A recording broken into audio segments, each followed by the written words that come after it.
Assalamualaikum warahmatullahi wabarakatuh. Perkenalkan, nama saya Antonius Doni Sepianto, L1A1 19125 kelas D.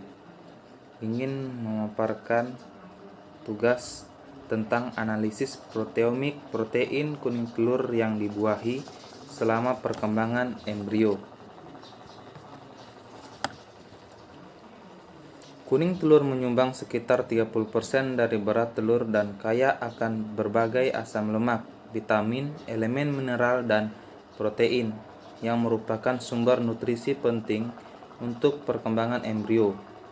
Kebutuhan protein kuning telur pada embrio ayam sangat bervariasi dengan tahap perkembangan penetasan.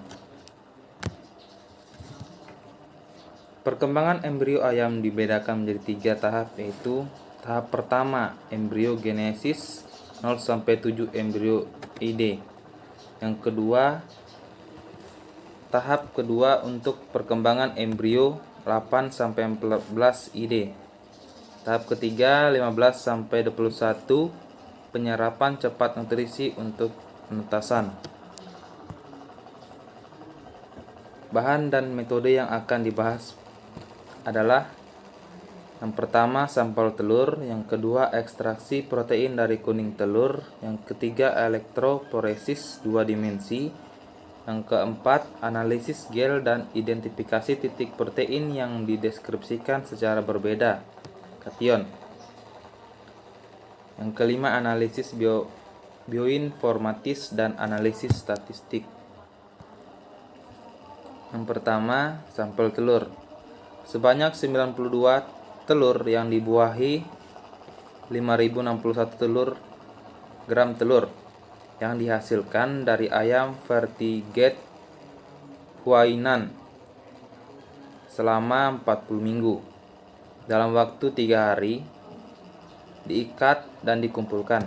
Setelah telur dibuka, embrio dikupas dengan hati-hati untuk diambil kuning telurnya. Yang kedua, ekstraksi protein dari kuning telur. Ekstraksi protein dari kuning telur dilakukan sesuai dengan instruksi dan TC or call, Total Protein Extraction Kit.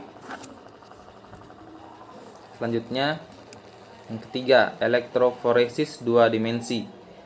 Eksperimen 2 dimensi dilakukan menggunakan sel protein untuk pemfokusan isoelektrik dimensi pertama dan sel tetramini protein atau biorad untuk melakukan SDS fake dalam dimensi kedua.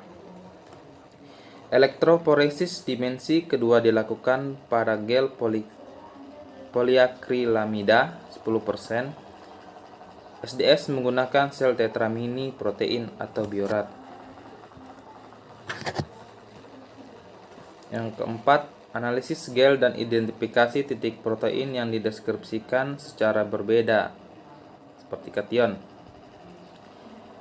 Gel dipindai dan bintik-bintik protein yang dideskripsikan secara berbeda dipilih dan dipotong dari gel dan dipindahkan ke dalam tabung sentrifuge 1,5 ml.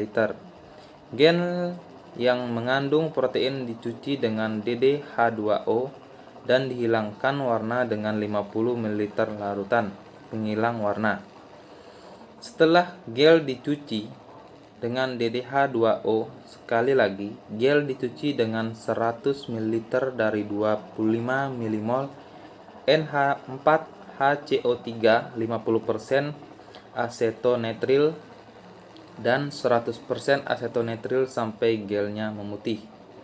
Sebanyak 5 ml dari 0,01 mg ditambahkan ke setiap tabung untuk membuat gel terserap seluruhnya pada kotak es sampai gel menjadi transparan. Kemudian gel dalam 10 ml sampai 50 mmol NH4HCO3 larutan yang mengandung 10% asetonetril ditambahkan dengan campuran tersebut, didiamkan semalaman di bak air dengan suhu termostat 37 Celcius. Setelah didiamkan semalaman, kemudian dilarutkan kembali dalam stri 0,1% asam aurauasetat. Selanjutnya, hasil. Protein yang dinyatakan secara berbeda untuk penyediaan nutrisi embrio. Betilogenin merupakan salah satu prekursor protein kuning telur dengan 3 bentuk. Pertama P31, P32, dan P33 yang disinkronkan oleh hati sebagai respon terhadap stimulasi elektrogenik. Betilogen terutama bertanggung jawab atas pengangkutan lipid, fosfor, logam ke dalam kuning telur atau sebagai nutrisi untuk mempertahankan perkembangan embrio. Ovalbumin adalah salah satu protein paling melimpah dalam plasma kuning telur. Ovalbumin berpindah dari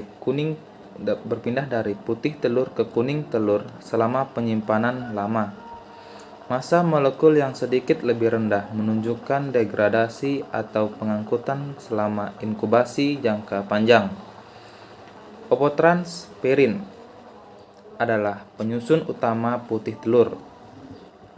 Ovotransferin berperan penting dalam proses pengangkutan dan penyimpanan zat besi biologis dan pembelahan otomatisnya yang spontan menjadi fragmen peptida, menawarkan sifat biologis alternatifnya, seperti aktivitas antibakteri dan antioksidan.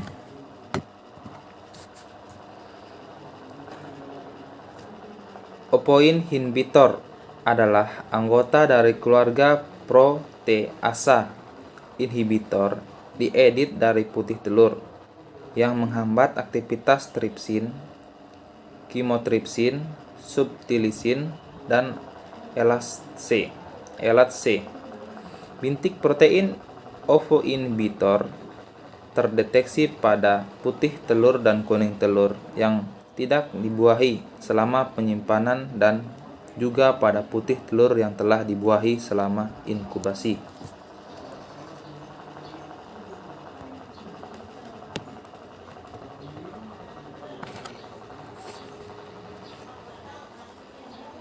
Sekian dari saya, sekian dan terima kasih.